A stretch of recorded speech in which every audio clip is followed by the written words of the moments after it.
It's been one of those kind of days. Yep, I can imagine. Mm. How's your week been so far? Oh, yeah. It's not been too bad. It's not been too bad. Just like I said, it's been pretty chill. Not nothing too crazy's been going on. However, I am very proud of myself. I managed to fix a problem that the engineers have been having problems for months with. So that's a thing. Oh, That what did you do? basically there was a computer that wasn't coming on when the rest of the computers are on. Basically, we can control all the computers all at once, and of course, kept doing it for a while and a while, but nothing happened. It wouldn't turn on. It wouldn't do anything at all. So I went in there, had a look, and checked all the names and the addresses and all that. And guess what I found? What was it? One of the names was misspelled incorrectly. So instead of something like Porter's Grange 1, it was like a completely different name compared to what Oh, everything else was. And I'm like, it can't be that easy. So I went in there, I changed the names, and I ran the file, and I ran the software, and lo and behold, it works. oh. And for all this time, they've been like, how the hell is this problem not being solved? And I've solved it just by a single name. Cool, you're doing God's work. Mm-hmm. And I'm like, seriously? Has no one noticed this? And yeah, no, I was the only one to figure out why. But how? I mean, that seems like a very stupid and easy mistake to make. It is like it was just one computer though. I don't know why no one picked up on it. It was just one computer, and I was just going through the old checks, figuring out why it wasn't working, and that was the reason why. It was a different name to what I had on the list. Should have been like something I can't remember the name. It's a really long name that we give them. Something like uh, PC1 at something something. It's something like that. And then, of course, the names were just completely wrong, and it was like gibberish, like someone had just slammed their head against a keyboard. Oh, And I fixed it, so it wasn't too bad. And I got home early, and yeah, they said, "Oh, you fixed it. You can go home now." I was like, "All right, sweet." wow. Yeah, no, it's pretty good being as a technician, but Hmm. I know when I go back next week, oh, it's going to be a pain in my ass. Oh, so school's back next Their week. schools are all back. Like at least they go back on like I think Wednesday or Thursday they go back on, which is really weird. But when they're all back, I'm gonna have my help desk and my office is just gonna be filled with people. So Hayden, I can't get onto this, I can't get onto that, and it's just gonna be hell. Well, it's not really that weird, just because we used to go back on Thursdays and stuff like that. So, Yeah, no, but it's just weird. Like for me working in an office, like it would be more efficient to get all the problems out the way on Monday when everyone comes back instead of like midweek when everyone comes back at once and you've got jobs to come through and it's just like well, wow. stop complaining. It's your job. I know it's my job, but there's so many better ways that we can go about this. Yeah, well, that's called common sense, and they don't have any. No, teachers don't have common sense. Oh, but hey ho, that's my life. Okay, well, over the weekend, I did some stuff which I was quite proud of. I was able to set up OBS finally, and so I can finally actually do some good streams. Oh, And I, nice. yeah, yeah, yeah, and it's fine when having any watermarks or anything like that. I was able to I was able to play Fortnite on my computer, so Oh, cool. That's yeah, good. yeah, now I'll pro at that, and then also got found a plugin to get the Fortnite models into Blender. So Oh, nice. yes, I'm gonna have a lot of fun destroying those. Nice, nice. Oh, that's good then. So, Yeah, what other games have you got on your PC at the moment then? that's just it. Oh, you haven't bothered to download anything else except for Blender and all that? Well, I don't really use. Well, Well, I don't really play too many games. It's more just whenever I like record, and and before it was only my PlayStation which I play on, and now it's basically just Fortnite.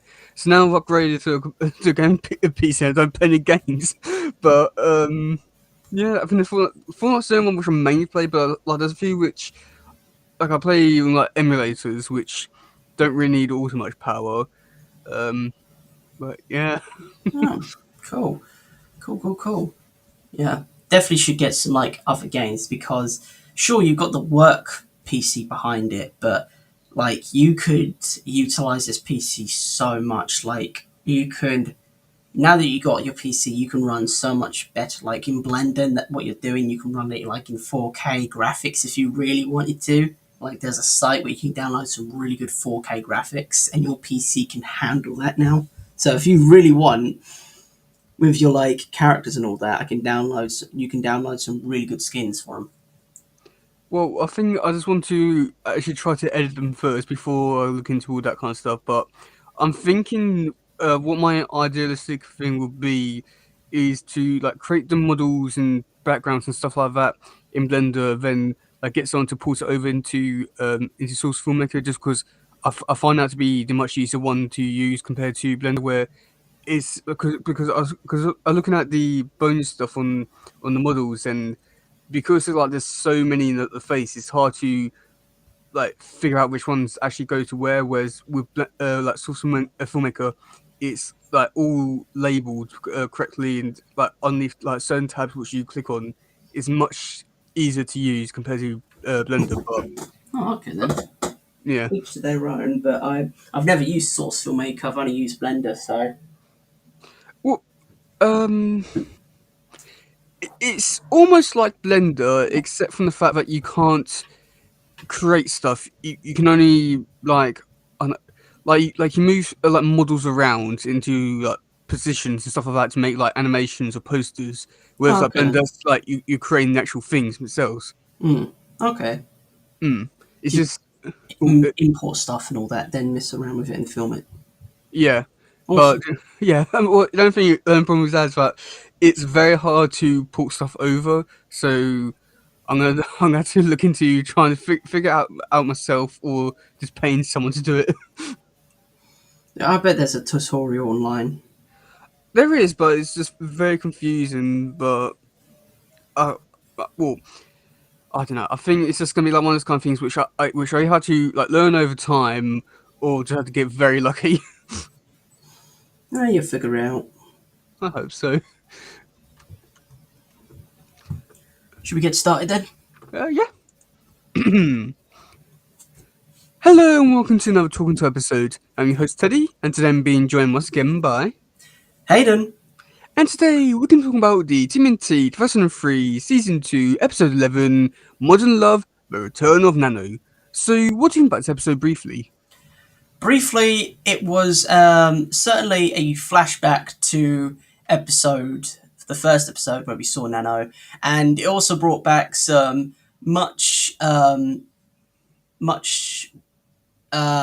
different emotions, I'd say, with bringing back Nano and his sad story.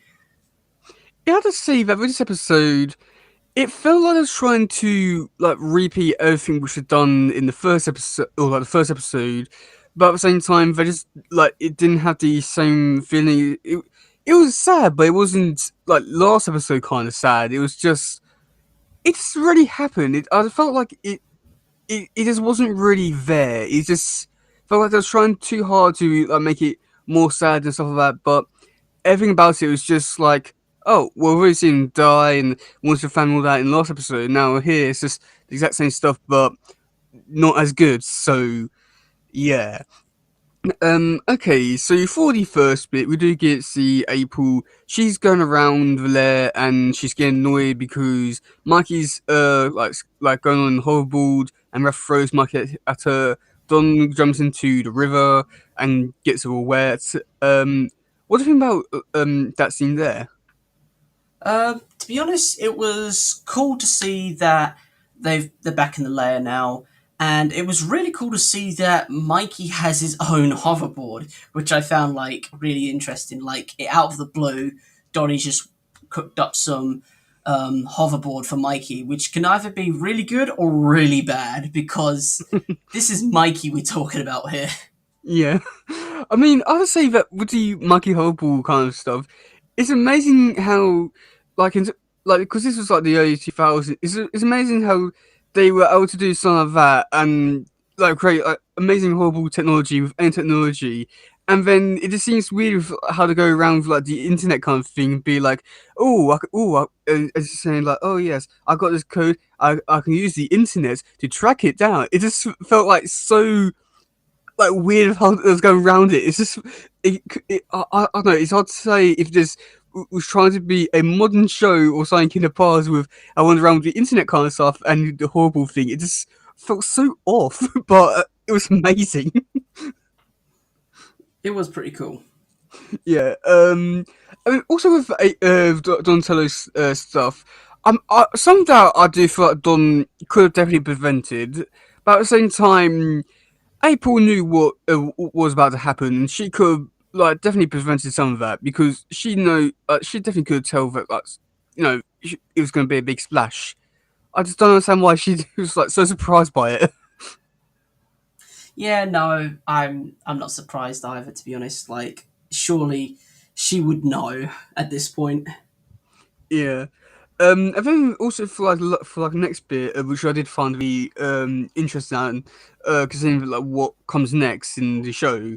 We do get to see my Splinter. He's watching a TV report, and it's like a similar one to last week's episode, with Raph watching TV, and the report was about like the gang wars and the city more or less going to war with all the gangs. Do you have anything to say about that? Not really, no. Of course, I thought it was pretty cool to see that they're reporting the news still and to show that the gang crimes are going up a bit. So maybe a bit of foreshadowing with some up and coming rivals, I guess. But at this point, this is just speculation.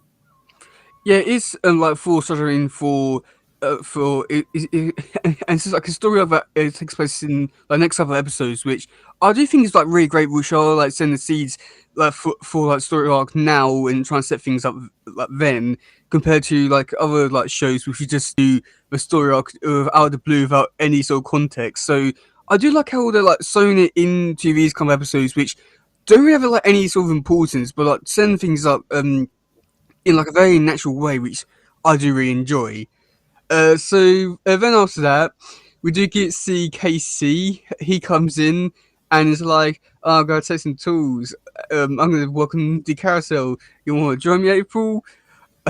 um, yeah, Yeah, no, that was certainly an interesting bit of commentary there from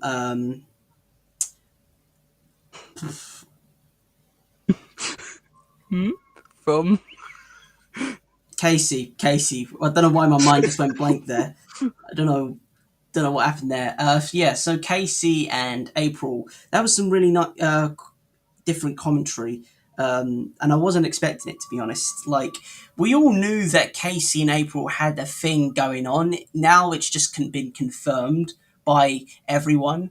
And it was also really weird as well to see Casey Jones and April just talking about it. And I don't know why. The Turtles were actually like, I don't know. The Turtles were like being big brothers. It's like, oh, where are you taking April? She's like part of the family and all that, and they were just like curious and a bit concerned. It's like, oh, is this some sort of date you guys are going on? And then of course you've got Master Splinter that comes in, and he's like the father of the you're talking situation. about the scene that happens later. Oh, sorry.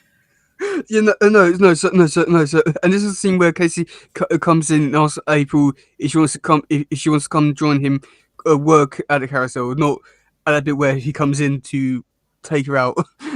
Oh, my bad, my bad. Jumped straight ahead of that. Yeah, Apologies. We can restart that again. but okay, but like, either way, what do you think about that bit there? To be honest, I didn't think much of it until, of course, later on when I clocked on as like, okay, they're going on a date sort of thing. Yeah, I mean, I don't. I mean, to be honest, I didn't really think too much of it as well. It was just like a nice way to get those two characters together, set things up for the future and stuff like that. and it's just a nice plot device kind of thing. Yeah. Also, it was quite weird to see like Casey and April being different outfits throughout the whole episode compared to how they normally look. I mean, it was different, nice, but weird because just because I've seen them so long in like their usual outfits, and yet they're like this. I mean, also just something which I was just thinking of today. Um, how did Casey and April manage to like live like because I want to explain a bit more because it sounds a bit weird, but because if you think about it, when they went to Northampton, they had no jobs or anything like that for about 2 months, and then after that, even when they come back to New York, April will still have a job for like quite a while for like the Return to New York stuff, the social expenses stuff, the and all that kind of stuff. How did she survive on that without any sort of income? Um, I know you I know. have no idea. Yeah, because let's think about it. Because also she got like the like money today to build her own place, and and that's more or less where she gets like her job and all that. Um, so it's just so bizarre that like how did she? I don't know. It's just so weird because I'll say with Casey, he seems he seems like a he seems like he could do like pretty much jobs anywhere, and like he doesn't seem like office type for obvious reasons. I think he's more of like a builder or something along those kind of lines, or mechanic or something. But it just seems so like I was just thinking about it, it's just so weird how she was able to live. And then just like, oh yeah, I just want to build a house, and they're not going to question that she didn't have any income for about like 3 and 4 months. To be honest, mate, I think we're looking too deep into this. Like, this is Turtles after all. It should be realistic. Oh, But jeez. yeah, so after that, we do get to see the return of Nano, and and he comes back from the junkyard, and he's able to bring to life his old body, and looks at a TV screen of like a 50s TV show of a kid being like, "I got an A, Dad." um, what do you think about those? What do you think about that scene there? To be honest, it was. I felt that was a bit rushed. Seeing Nano just appear out the blue without any context whatsoever, I thought that was a bit bad storytelling on the developers' part. Like, oh, Nano just appears out the blue. There's no context. There's no flashbacks to how he survived or why is he still alive. Like, there's no context to that, which I thought was a bit bad on the developers side of thing. But seeing Nano again was actually pretty cool because I really do enjoy Nano as a character because he's got such a very deep story development behind him and character development. And of course, it is pretty sad with his sort of story, but it just shows that this poor character has just gone through hell in life and just trying to survive. Yeah, I'll just say that because I mean I do find with how they bring Nano back, and I do think like your point is very valid. It's just and just like the thing I was saying at the beginning of the episode, it just feels like felt like an episode which they didn't really know what they wanted to do, but was just told they had to do something with Nano, and they did this. And I mean, even seeing all this kind of stuff, I mean, I think it's like really like good storytelling, like show that like this is what like Nano wants and his end goals are, which I do think is really great, especially like after knowing what happened to him in the last episode and how much he's being abused and all that kind of stuff. I do think it's like really great storytelling, but at the same time, it just feels like very rushed and just out of nowhere, really, because I feel like I had this like stuff like maybe like come out in like season one. I think it might not have been as bad because it's just so weird just because it's like over like a season wait like to get to the next story. It just feels so there because I had to do it, not really there because it was a natural progression or anything like that. It's just so weird how they went around it. But then for the next scene, we do get to see Harry. He's back, and he's in the prison, and he gets yeah, and he also gets broken out of by Nano as well. What do you think about those scenes there? Seeing Harry again was actually pretty funny. Just to know what he's doing and what he's up to. Of course, he's now in Rikers Island prison. He's been sentenced for how many long years he's been in there for.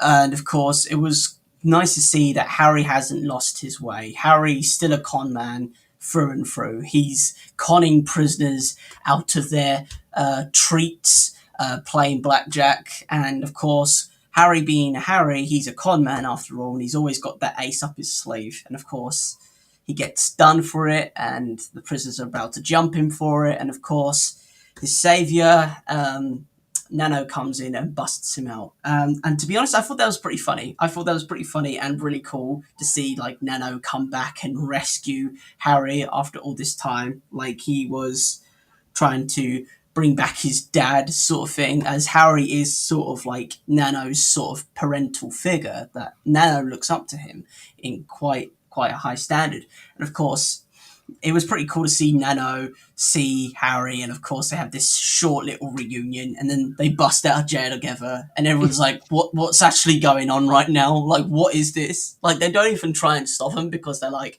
what's actually happened? Yeah, I mean, it was really great seeing Harry in this episode. I feel like he's definitely a underrated character. I mean, when we did first see him, where he's like treating all the, or like he was like scamming all the inmates. I mean, that was like a typical kind of thing that he would do, and I mean, it's just one like kind of thing that it was a scene that was just very. It was fun, but yeah. And then now it breaks in, and I really enjoy his design where it's able to include like a vendor and just being up all the guards. I mean, I'd say like with that design, I would like to see like a lot more of that kind of fight because I feel like that bit would have been like really great. It was quite amusing to see Harry in the vending machine, and even with some of the stuff which Harry just says, which I do, we should, I do, and it's just something which I like to talk about now because it's just so amazing with what he says and does. One of the things we should do, like at the end, was getting trapped in prison. It's like, oh no, and saying that he was kidnapped, but you can quite clearly tell that he was saying it in front of the guards, you know, beat them up, Nano, free me. I thought that was Yeah, amazing. that was yeah, he Keep it can't. on his end. Yeah, no, definitely. He can't really use that in his defense anymore because there was literally witnesses everywhere saying, "Oh, no, beat the guards up. They're bad people." Like he can't use that Yeah, he can't use that in court anymore. I don't think. yeah. Also, I had to say that also no, like another one of my favorite ones was wait, hang on, motherfucker on the phone.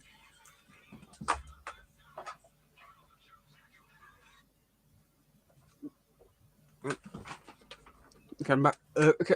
Yeah, yeah. Also, to say that also my other line, which I was saying throughout this whole episode, was "That's my boy."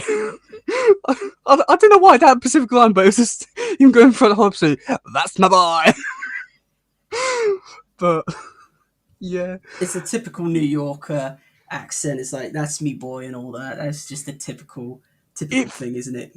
yeah, It no, fits well though.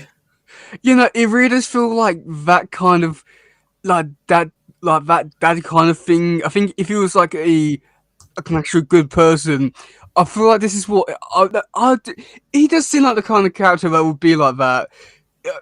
But I'll definitely like to see Harry return. Like, also, this is sadly his last appearance in Turtles forever. Really? So yeah, unfortunately, That's a shame. yeah, it's disappointing, but it has so much potential. But then after that, we do get to the scene which we were talking about earlier, where Casey comes in with flowers and asking April to come and like with him, and all Toes and Splinter be like, "Oh, what time are you taking a? What time are you coming back?" um, yeah, don't you continue where you left off? Yes, apologies about that, folks. So basically, what I was trying to say at that point in time was that it was very weird to see the Turtles and Splinter sort of like be a bit curious and a bit concerned for April, as they treat April like a sister. April's like the sister of the group, and of course, Casey Jones comes in and takes her out for a date, and of course, April April accepts, and of course the turtles are like, hold on a minute, what are you doing with April? Where's she going? Like, they're being curious as like big brothers sort of thing. Because April was one of the first actual humans to be a part of that group. And of course, over time, the turtles have like grew this family bond with April, and they're just looking out for her like big brothers do.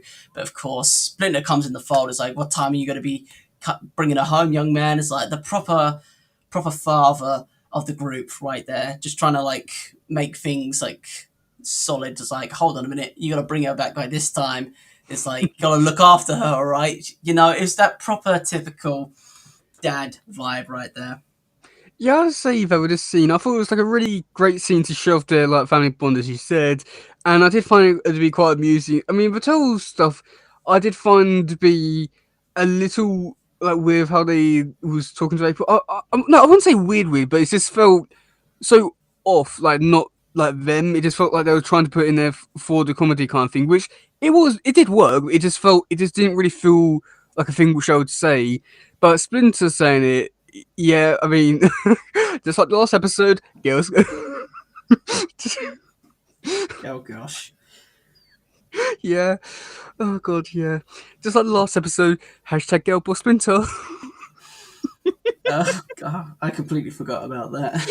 Yeah, no, it really suits his character, and I do like how like everyone does, like even with like Casey and Splinter, we do see him as like a father figure type of character, which I just find to be like, really interesting with like their relationship with Toes and Splinter, and I do like how they are like exploring it through like a comedic lens and all that kind of stuff, and it's so much I would like to have seen them like show off a little bit more throughout the whole show, because I do definitely feel like there was definitely a lot of scenes where they could have shown this off with their family kind of stuff and all that, but they just don't really. It's only like a few like scenes here and there which are like sort of not really explore, but just hints at it maybe. But I say for like with stuff like this where I do get seen just Arab being more or less whole family and all that kind of stuff. It was like really great to see. And also, Spin just actually doing his job of being a father. That's really great. But next question is, so with the Case in April stuff, do you actually think they're actually gonna get together or what? To be honest, at this point, it's too soon to say, but you can definitely tell there's something going on there. There's a bit of romance going on there. There's a sort of like bond between the two characters. So I think something might happen to them. I think they might become something in the future, but at this point, it's too early to say, really. Okay. Well, going off to that question, well, and we already know your feelings on the 2012 stuff with the relationships which are done there, which is either creepy and weird with Donnie or with Leo kind of thing. It's keeping it in the family. Um, like, and we know how we definitely feel about that. But with this kind of relationship, because it's actually a normal relationship, um, would you be against this one compared to like the like 2012 ones? To be honest, the relationships, I try and steer clear of those because the relationships can get very weird, as in 2012. But to be honest, this relationship, I think it's fine. With Actually, Casey, normal. yeah, somewhat normal in this crazy world that is the Teenage Mutant Ninja Turtle world. But I think it's a fairly normal. Like they're human for one, and unlike Not keeping it in the family. God, can't believe you just said that. Oh, okay. It's true. Yep. I'm just going to pretend you didn't say that. Moving on. But yeah, no, Sadly, it is though. That's the sad part about it. It is what do you true. mean it is? They're related. Who? Like Leo and Cry. Oh, you're talking about. Oh God, I don't want to go through that again. I don't want to keep. I don't want to think about that. Like, no. But Should we nothing's. just move on to the next scene? Let's just move on, shall we? This is getting way out of control. Okay, well, the next scene, we got the turtles thinking they can stop child abuse.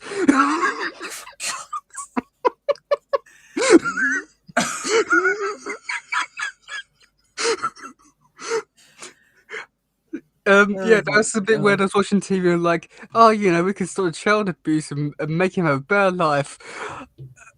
Your opinions? Well, I wouldn't have used those words, but yeah, the turtles consider the fact that maybe if Nano was dealt a better deck of cards, as they say in life, that maybe he would have had a different perspective on life, and that he would have grown up to be a bit more calm and gentle and a bit more caring and loving. Instead of him being destructive, violent, because he hadn't had that opportunity in life. Of course, the turtles then go on to this hypothetical theory of Master Splinter being evil and them being raised as a weapon instead of a weapon for good. Um, and that was a kind of interesting dilemma that I thought was like, maybe imagine if the Turtles and Splinter were actually the bad guys and Shredder was actually the good guy. Imagine that. That would be a crazy story. There are like stories out there which have like explored that kind of thing. I think we should probably like talk about one of those one day. Um, That'd be cool. yeah, I mean, uh, because there's like because and there is and there is like an actual episode in the show which do explore that, but it's a different universe where turtles have powers. It's not really the sort of thing which we're talking about, but close enough. But even in that universe, the Trolls were good, and there's also like a story which I really enjoyed, where the Trolls were brainwashed into thinking they worked for into working for Shredder, and it's a very dark story because basically everyone dies.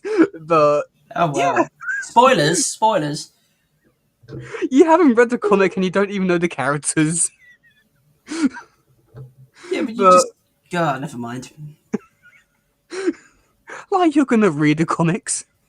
I might do. Yeah, sure. I mean, yeah. So I have to say with this bit, I do like how they are thinking this way and thinking they can like changing all that kind of stuff.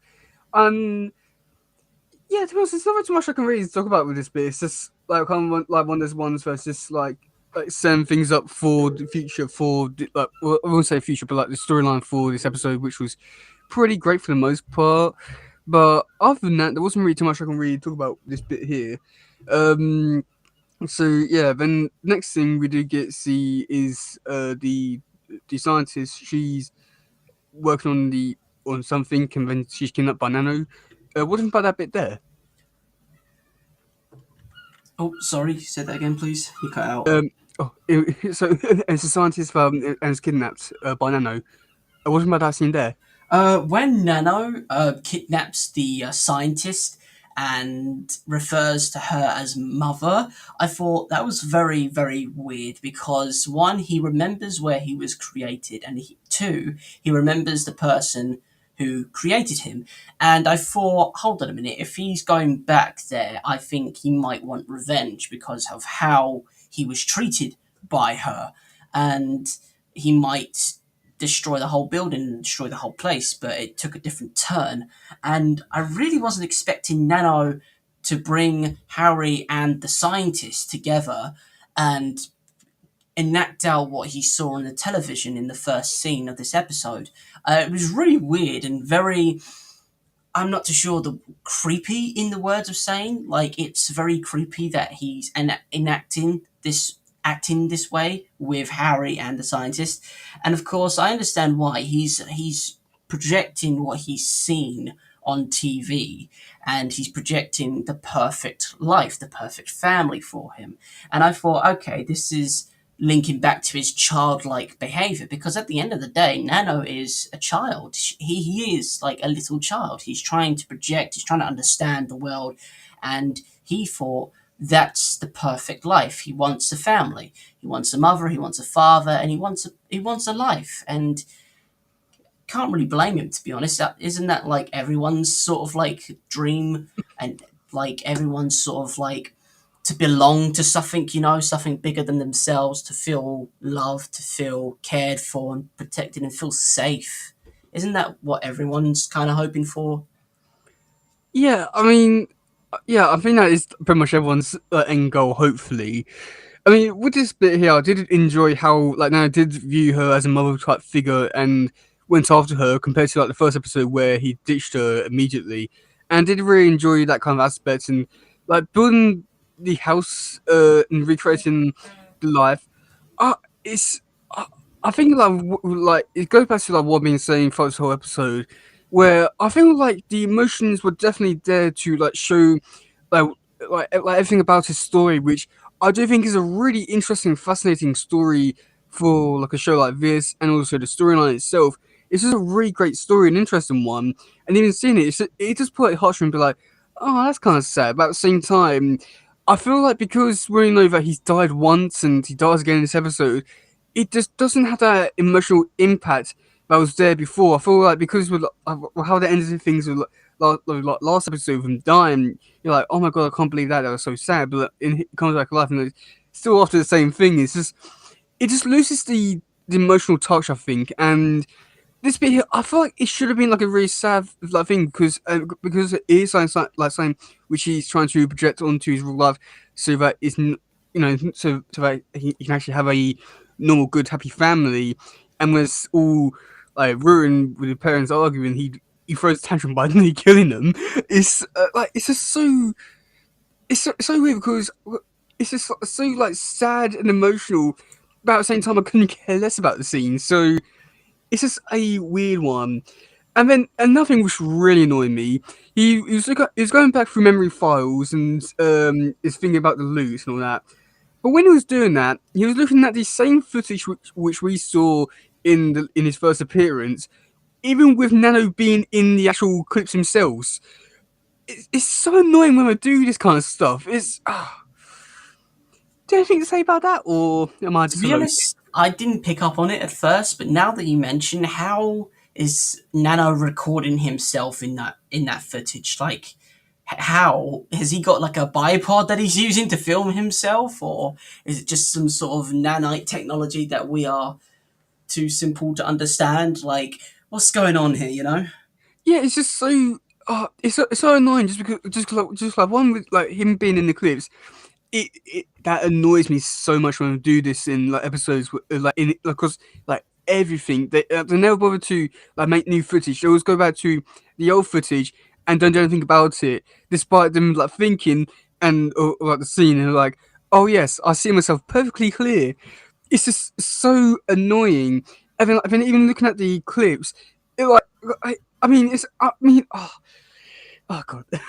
So I understand why I would do this is to save time with the clips, but at the same time, when you look at the clips, you get like very interesting angles of how of how Harry was breaking into stuff, like all like angles which we saw in the actual episode. I think like what it's just so annoying because I wish they'd done it so differently, like in across like every like TV and movies. It's just so annoying. I think like the way we should have gone around it is they were doing a first person view, which would have been more accurate, or they could have done it through like security footage. But it's just so annoying when we do stuff like this. Ugh. But yeah. um. Okay. Yeah, so moving on. So okay. Yeah. So afterwards, we do get to see Nano. He's at the fair and he's taking the loot. It How stupid are the cops in this episode where they not be able to see the loot in the in like the theme park and didn't think, oh, that's real or something along those kinds. Had no one at the theme park realise it?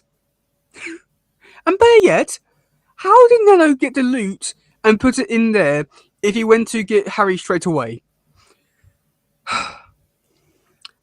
Opinions? Now that you mention it, I didn't realize. I thought there was just some fake gold, like you have the plastic treasure and all that, and some rides, but I didn't realize it was the actual loot. Loot. Yeah, I because at the end of the episode, the tellers give straight up stolen goods to April to use to buy a new home. Oh my word! I thought that was just fake. No, it's real. Is the real thing. And Yeah, now that you mention it, how did Nano get the treasure to the family fun park whilst he was breaking out Harry? And how was he in two places at once? How does that work? and also just come to think of it, Harry had all the loot in the junkyard where he was arrested and where Nana was killed. It's just so annoying. This whole episode, this really doesn't feel like it was up to standards with all the other ones. It just felt like it was a last minute kind of episode. Oh god, so many plot holes. Oh no. There is a lot to digest and a lot to process because it doesn't actually make sense on what's going on. Like it just doesn't make sense. The story doesn't flow as it should. But I guess they did it just to speed things up and just to progress the story along. Yeah, I mean, the only thing which I do think that would definitely would have helped this episode out is how at the bit at the beginning where we do get to see Nano come to life.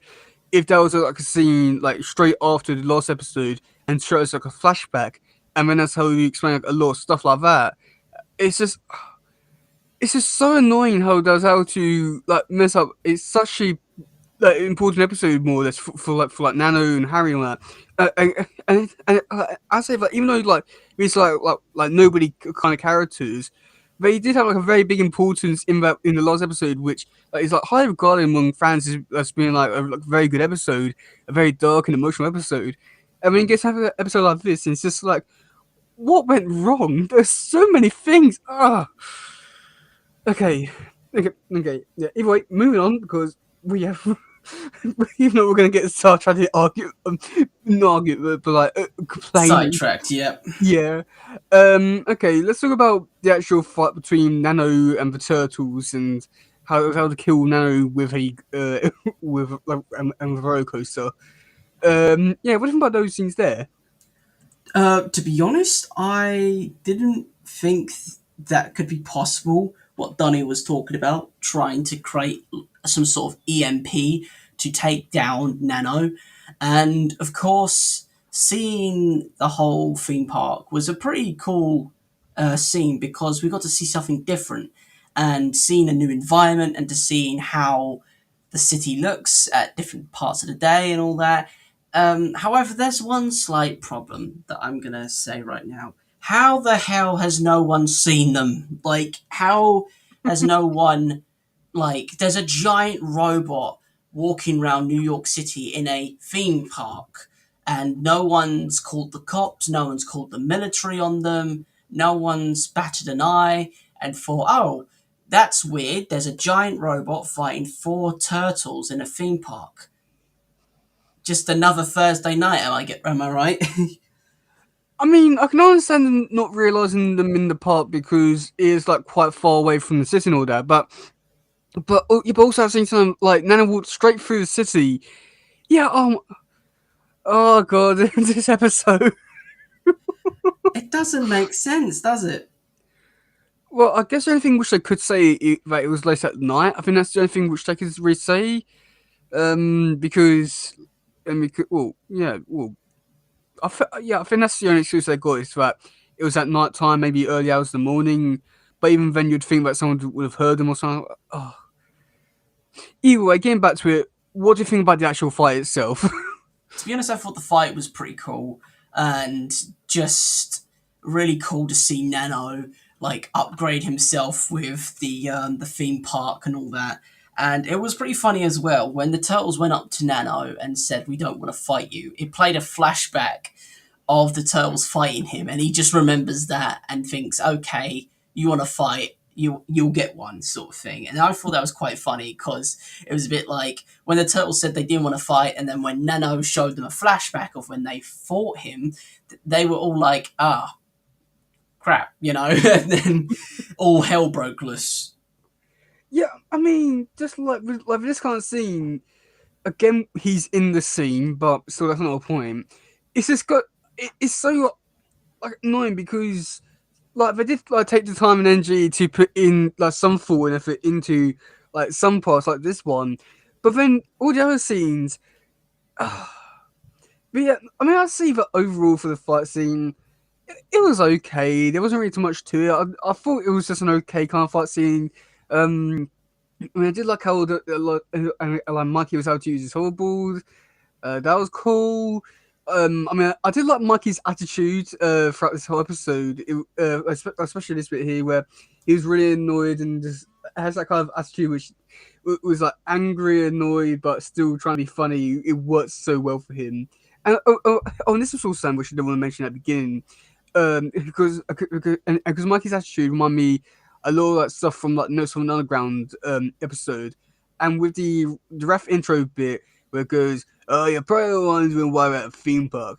It reminded me a lot of the episode from the Way of Invisibility, one where he was kidnapped by the Invisible Ninjas, and it goes, "You remember?" Speaking along the lines of, "Oh, you know."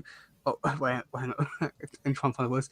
Um, because he's talking about like the old like the old like movies, and he goes, "You ever see one of those old movies where the inspector wakes up and he goes, 'Where am I?'" It gave me those kind of like vibes, which I did quite enjoy.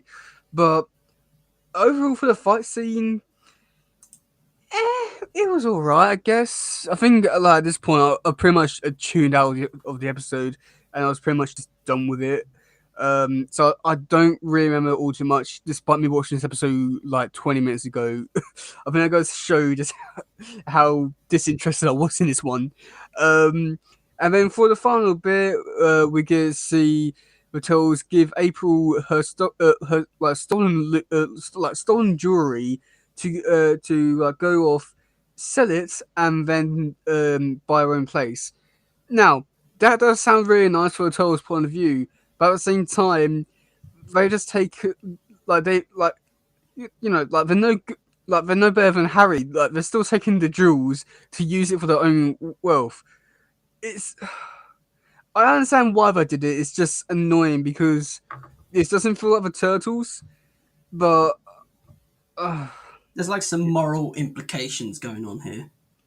Yeah, it just feels like it's like I don't know because it feels like it doesn't really feel like the Turtles whatsoever. Like because like cause, like and it's been like other cases where the Turtles have found like stolen stuff and are like, oh yes, we must find this rightful owner and stuff like that. But yet we get something like this and they're like, oh well, you know, it's for our friend, and technically we did destroy our home, so we are responsible. So like it just doesn't matter like whatever way you look at it. Like, they're still no better than Harry. Yeah, good point. Like they're no better than Harry, even though they're using the money for their friend. It's a very weird question. It's a very weird moral implication that's going on right here. Yeah, I mean, I can understand it because and also like some of the jewels and which was stolen from April's shop, but that's only it was only like a few rings and stuff like that compared to how much I have. Which is like you got coins in there. I think there was one point. I think there was like a scepter in there or something along those lines. Like a lot of that stuff wasn't April's, so it's it's just annoying because it, like it's just not the turtles, despite it being them, and I think it really I think it sent a wrong message to the kids. Um, yeah, I just it's a very difficult question to answer. It's just like, do you It's return not it or lose really. it? They did something bad. Yes, they did do something bad, but it was for April to buy her own place and move out. And of course, Are the you really Turtles. justifying this? I'm not trying to justify it. I'm just trying to say that there's 2 points that people can look at this. I'm not No, trying to no, no, justify no, no. anything. No. No. I don't. No, I'm pretty sure you can only look at this in one specific way. Is that you know, and this ain't bad. They're taking stolen loot and try to use it for their friend, which was good for them, but at the same time, they're not giving it back to the people which was stolen from. There's no way to justify this whatsoever. Um, yeah, Don't justify criminals, Hayden. I'm not trying to justify anything. I'm just Don't saying lower your standards. there are two sides of the story here that people might consider. But at the same time, it's still bad. It's just, yes, to an extent, is bad. Like, it, They're doing stealing is something bad wrong. for good Okay, reasons, but either stealing way, is, yes. Like the there's an old saying. There's an old saying. the ends justify the means sort of thing. That's what's going on at the moment, I think, unfortunately. But I of don't course, think it does.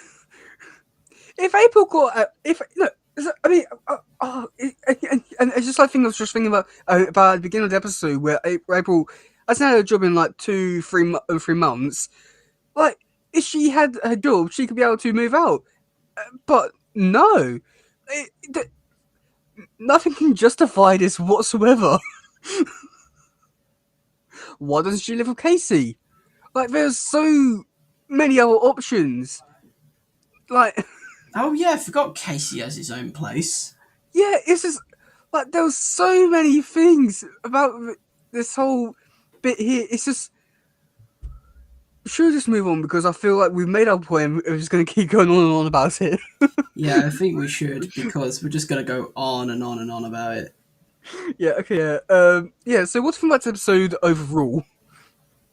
Overall, I thought it was a pretty cool and interesting episode. It was nice to see Nano again, even though he has a tragic end, unfortunately, and just having this tragic end to Nano being like he's such a child at the end of the day. Like he is literally a child, and all he wanted was a family, and unfortunately, he was destroyed because of his powers, and all he wanted was just a family. Like, is that too hard to ask for? Like, he just wanted to have a family. That's all he wanted. Yeah. I mean, overall for me, I mean, I did find this episode to be quite boring. But I think like when you really think about this episode with a like especially with like a lot of Pacific scenes, this episode is got to be one of the like worst ones where they didn't really think about it all too hard with some scenes, and some scenes it just doesn't really feel like it's like the characters themselves. It's a episode that's all over the place where it can't tell if it wants to do something like serious or if it wants to try and do something comedic or it wants to be good or bad or something like that. It just felt like this episode like that was told to do something specifically with Nano and try to do something there, but at the same time they wanted to try and want to try to like do something different, and this is the end result, which is just a god awful mess. But yeah, Unfortunately, yeah. yeah. Okay. Do you want to hear some trivia for this episode? Let's hear it. Okay, so this episode was originally called Modern Love: The Return of Nano, but then mysteriously was changed to The Return of Nano. Um, Either way, both names are kind of crap. um, and then the vehicle which April was working on with Donatello, it's a submarine. A submarine. Yeah, it appears later in the season. Okay then. Yeah, just typical Toll stuff. Just a typical. Oh, we just have a submarine in the sewers. Just another day in the sewers. Oh, we're just working on our submersible. You know, nothing to really pry into there. Really, a Yeah. submersible. Really, of course, Donnie was going to cook up something crazy like that eventually. Like there was only a matter of time. Well, I mean, it's turtles, it's Donny, and they do need another like car kind of thing to get around the city, but they don't. Right, I mean, if I know correctly, I think they only used the submarine like twice. It, but yeah, they still made a toy out of it. So yeah. um, and then okay. So for the cast, it on the Topedia page, it is stupid. Major characters are Donatello, played by Sam Riegel, Leonardo, voiced by Michael St. Nicholas, Michelangelo, voiced by Wayne Grayson, Raphael, voiced by Frank Frankson, also known as Greg Ravi, Hermoso Spencer, voiced by Darren Dunstan. Secondary characters: April, voiced by Veronica Taylor, Casey, voiced by Mark Thompson, Nana, voiced by Veronica Taylor, Harry Fishlub Parker, voiced by Eric Stewart, Dr. Maroon Richards, voiced by Veronica Taylor, and then the two police officers. How are some of these secondary characters? Like, Nano, he's the main character. How is he a secondary character? What? How? That doesn't make sense. Uh, if I could be bored, I would change that, but I can't be asked to change it. Okay, the next episode. Now, this one you're gonna love a lot more, and it's gonna be sparking off so many theories. This one's called "What a Crock." What do you think is gonna happen in that episode? Um, I think we're gonna have a new character introduced to the series, Hmm. and I think I might have an idea on who it might be. Who do you think it will be? If only I could remember the name. um, Leatherhead? yes, that's the name, Leatherhead. I think Leatherhead might be joining this branch in the Teenage Mutant Ninja Turtle, and I don't know if it is like universal, but it sounds a lot like Leatherhead. It is Leatherhead. Yes, okay. I was gonna say, it's like Leatherhead. Is this one of a kind character, or is he like a universal character throughout the Teenage Mutant Ninja Turtle universe, so to speak? He's a character which does pop up in most versions. I think there's only been so far on TV shows, there's only been Rise of Timothy, which hasn't got a Leatherhead, but all the other ones which they do have Leatherhead, and Ms. Mayhem one they changed him up quite a bit to be a female. But yeah, I mean, Leatherhead he's a character which does pop up most times, but because uh, but because of the 80s show, everyone thinks he's a villain. So it's very rare they do find him to be a good guy. Um, Also, in the original one, he was Australian, and he goes around saying, "I guarantee." Compared to this one, where it's completely different, where he's a good guy. An Australian Leatherhead. That is certainly a weird combination, but it sounds like it could work. Yeah, I mean, oh, no, so for the next Leatherhead, I really want him to be French and has like a cape and one of those like villain mustaches, and he goes around going like, "I guarantee." Ho, ho, ho, ho, ho. I think that would work so well for Leatherhead. A French Leatherhead. Yeah, just imagine that. He ran around the city in like a suit with like one of those villain mustaches that twirls out as a cape. I can imagine him like pulling it around to his front and going, "I guarantee," ho ho ho ho ho ho, Oh and just my runs away. gosh. You can't tell me that would not be amazing.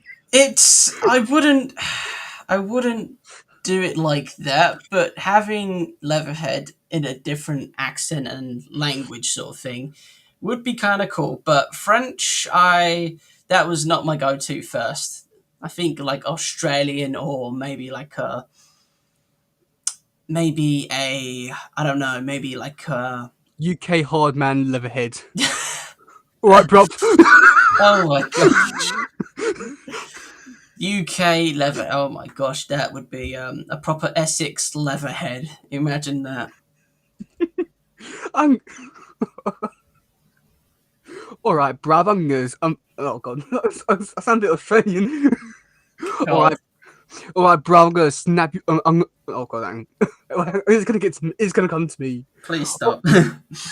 All right, bruv. I'm gonna bite your. I'm gonna bite your fingers off your wanker.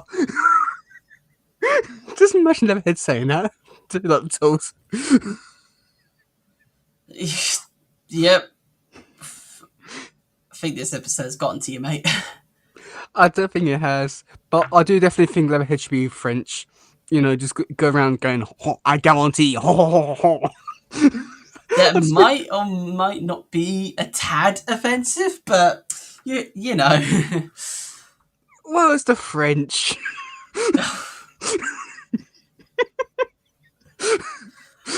Oh, well, on that note, then, shall we move on? Yeah, okay. Now to your favorite part. Ah, yes. This time again. Okay, so who do you think is going to be starting the episode? I believe I'm just going to It's one of say the it. turtles. Yep. Thank you. I think Leo might be starting this one off. Okay. Well, you're wrong. Oh, It's Mikey. Oh, of course, because Mikey was my second one, but I didn't want to say it just in case. But because it's Leatherhead, and of course I'm going back to 2012, Mikey and Leatherhead did have like a good relationship. So yeah, no, I think Mikey should have been the one. On this version, it's more like it's more like Leo. No, no, like what's voice? So in this version, Mikey Leatherhead, they do have a bit of connection and do get on, but in this version, it's more of Donnie and Leatherhead. He's more because in this version, like Leatherhead's more of like a scientist kind of thing. Oh, okay then. Yeah. That's pretty cool, I guess. Yeah, I mean, I'm just Leatherhead. I think you're gonna love him. It, he really speaks to you with the technology kind of thing. His voice, oh my god. He did voice for Traximus. So and his exact same voice with a very deep and beautiful voice. So Okay.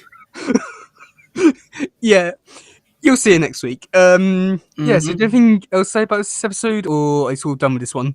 To be honest, I'm sort of done with this episode. I think I've said what I've needed to say and covered most of the base areas for this episode.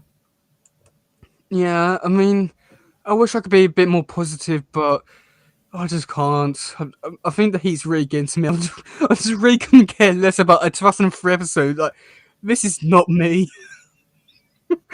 But yeah. So if you like this one, you can. If you like this one, yeah, please comment, share, subscribe, and all that stuff.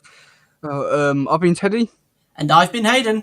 and we'll see you soon. Goodbye, yo, bye, Bye. and we are done. Oh my god, we're gonna get taken down. What do you mean? No, we're not. Jesus Christ, Lewis, what the hell are you thinking? Yeah. It's. I just. Oh, okay. Just. Have you never really thought about it? Like, never going around, like, I guarantee. Ho, ho, ho, ho, ho, No, ho. I just.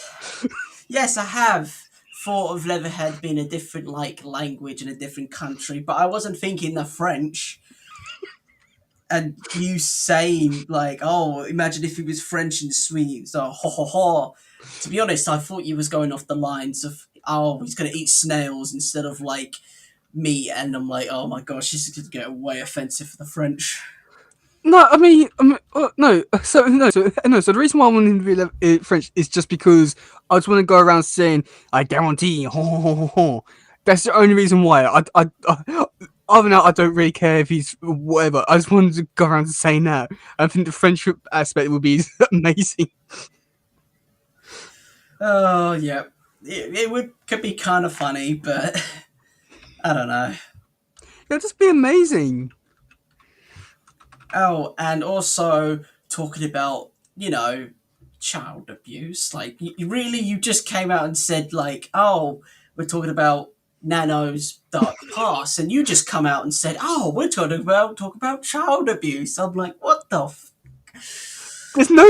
I mean, it was. There's It no way. is, but Jesus, you could have worded it better, mate. Like, that's gonna be online permanently forever. Like, it's just like we've got to be careful what we say because this stuff just stays on the internet forever. So Yes, yes, I know that, but it was like there's no way to go around. Talk yes, about, you could have introduced it a bit better, and just you kind of just broke 1,000 eggshells in one go. Really, like there was. Sure, I was going to say on the lines of it being like some sort of abusive situation, but I wouldn't just come out and say, oh, we're going to be talking about child abuse. Jesus Christ. Just, it could have been worded better, mate. I'm just saying that now, okay? yeah, I know, but it was like there's no other way to talk about it. It was